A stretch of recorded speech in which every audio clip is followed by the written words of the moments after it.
আসসালামু আলাইকুম এভরিওয়ান, স্বর্ণাজ কিচেনে আপনাদের স্বাগতম। আজকে আমি আপনাদের সাথে শেয়ার করব বরিশালের জনপ্রিয় একটি পিঠা, তেলে ভাজা নারিকেলের পুলি পিঠা। চলুন তাহলে দেখে নিই আজকের রেসিপি।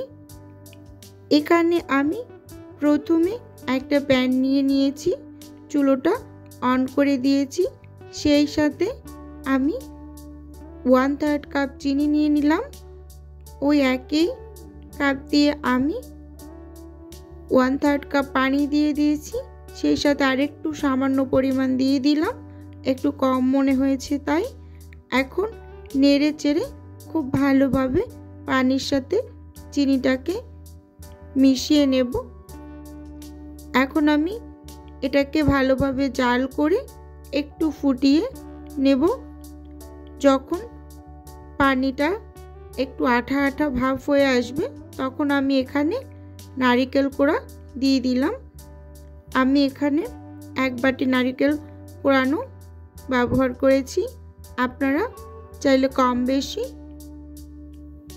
দিতে পারেন, তখন চিনির পরিমাণটা বাড়িয়ে কমিয়ে নেবেন। খুব ভালোভাবে এটাকে নেড়ে চেড়ে পানিটা শুকিয়ে নেব। কোনো পানি যেন না থাকে সেরকম করে এটাকে ভেজে নেব।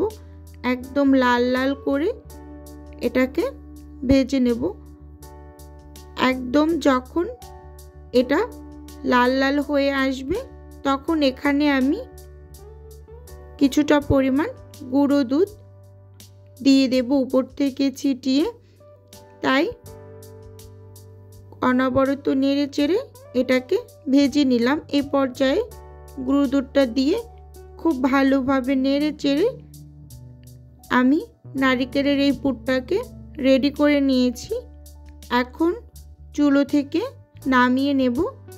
এটার কালারটা দেখে বুঝতে পারছেন এটা কেমন হয়েছে। এভাবে করে এই অবস্থাতে আমি নামিয়ে নেব। নামিয়ে এটাকে পুরোপুরি ঠান্ডা করে নেব।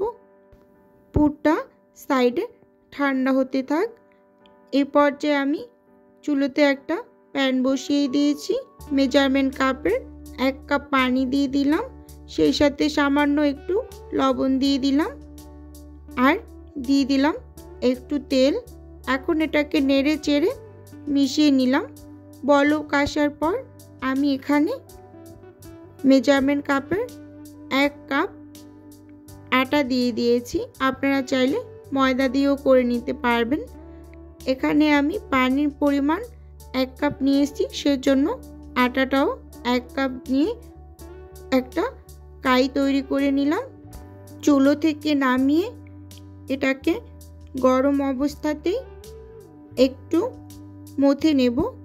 এখানে আমি একটা কাপ দিয়ে এটাকে আমি গরম অবস্থাতেই একটু ভালোভাবে মথে নেব। এই কাজটা করলে পরে হবে কি, কাইয়ের ভিতরে যদি কোনো দানা দানা অংশ থাকে সেটা খুব ভালোভাবেই সফট হয়ে যায়। এই গরম অবস্থাতেই এভাবে করে মথে নিলে। এখন আমি অফ ক্যামেরাতে ঠান্ডা করে খুব ভালোভাবে এটাকে মথে নিয়েছি। এটাকে আমি এখন একটা কাঠের বোর্ডের উপর নিয়ে আবারও 1 মিনিটের মতো খুব ভালোভাবে মথে নেব। মথে নেওয়া হয়ে গেলে আমি এখানে একটা লম্বা ডো তৈরি করে নেব। লম্বা ডো থেকে আমি এখানে ছোট ছোট লেচি কেটে নেব রুটি তৈরি করার জন্য। এখানে আমি একটা লেচি নিয়ে নিয়েছি, আরগুলো সাইডে ঢাকা দিয়ে রেখেছি। এখন আমি এখানে পাতলা একটা রুটি তৈরি করে নেব।